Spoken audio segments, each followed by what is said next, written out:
Welcome to Sci-Fi Lean Stories. If you're enjoying the epic clash between humans and aliens, make sure to join our community. That familiar smell hung in the shuttle's air.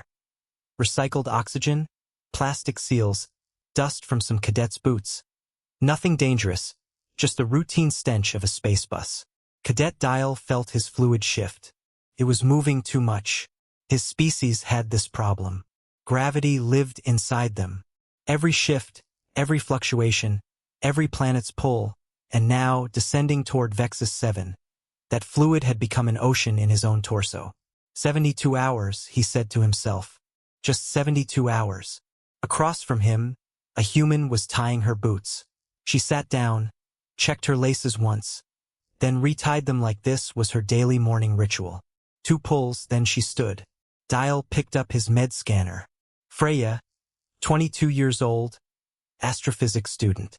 No combat training, no survival certification, just a research grant and a backpack. It's normal for my species, a Venian cadet said, his bioluminescence flickering. Normally, no one laughed. The shuttle began final descent.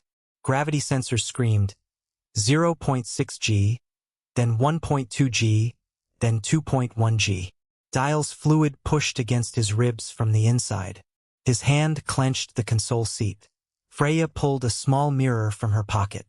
Brief glance at her own face, then put it back. I thought maybe she'll fall. Everyone was falling. And then she walked like nothing happened. The shuttle screen flashed. A data fragment. Someone broadcast it. Or maybe a system error. Dial didn't know. He just saw. Human operational gravity range. 0.33.5 G. Vexus 7 maximum.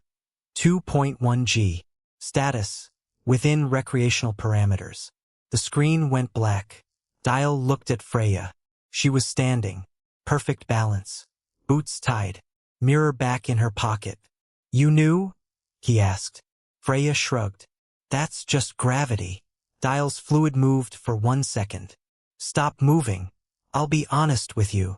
What I saw over the next 72 hours changed everything I thought I knew about survival, about fear, about what a body can do when no one tells it it's supposed to die. The shuttle doors opened. Vexus 7's air rushed in. The first acid rain cycle was still 20 minutes away. 40 cadets stepped out. 1 human adjusted her backpack. 1 mirror sat in her pocket. And Dial's fluid started moving. As the first acid rain cycle hit, 12 of the 40 cadets activated their emergency seals. 3 cried and called their trainers. 1 Venian's bioluminescence flickered so fast he looked like an emergency beacon. Freya pulled up her hood and walked toward a rock overhang. She'd identified it during descent while they were still landing. Dial stopped her. You knew from before. Freya shrugged. Acid rain needs nucleation sites for droplet formation. Cloud cover pattern showed accumulation every 3.8 hours. We're at 3.2 hours since last cycle. A 1-second pause. Basic meteorology. His med scanner showed her heart rate. Normal, like she was sitting in a library. Then the gravity fluctuation zone. 2.1 G. Thal's fluid dragged down against his spine. His knees buckled. Cadets were falling. A Thasian cadet on the ground with wilting leaves. A Zelkerthi suppressing his dormant instincts. Freya was walking. She leaned slightly, adjusted her gait like someone had placed a pillow on her shoulders. She even smiled. That's just gravity. I thought, is she human? Then I thought, no, wrong question. The question is, what is her planet? Toxic spores came at dusk. 12 cadets dropped. Paralysis. Couldn't move for 4 minutes. Freya coughed once. Then said, allergies. The med scanner read, toxin detected. Clearance time, 11 minutes. She pulled out the mirror again, held it up to the spores, caught the light, checked the refraction pattern. Non-lethal, she said. Paralytic clears in under an hour for most mammals. Mammals, she said. Mammals, like it was a universal term. And then she made fire with the mirror using light. The temperature had dropped to minus 15 degrees Celsius. Cadets were shivering even in their thermal suits. Freya picked up a dry branch, angled the mirror into the UV light, concentrated the beam, and 40 seconds later, a flame caught. She sat by that fire, comfortable like this was a camping trip, and Dial's fluid did something he couldn't name. 72 hours. She built a map from rocks, acid rain cycles, gravity zones, spore release patterns. Perfect. When the rescue shuttle arrived, she was standing alone. 39 cadets were on the ground. She looked up. Is this the beginner course? And then that line, the line Dial would never forget. Wait, you don't do this. On Earth, my grandmother hikes at this gravity. She's 74. Silence. The screen displayed the complete data. Earth species count. 8.7 million active competitors. Wolf domestication timeline.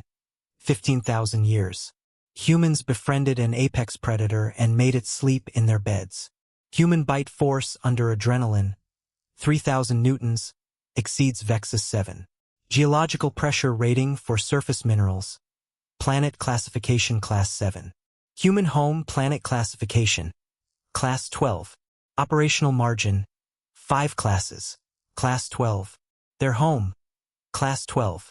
And she came here and said the gravity was light. Dial felt his fluid still moving, but she was completely still, sitting in the shuttle, mirror back in her pocket like she'd just been for a walk. I don't know if she can die. Maybe she doesn't know either. But one thing is certain.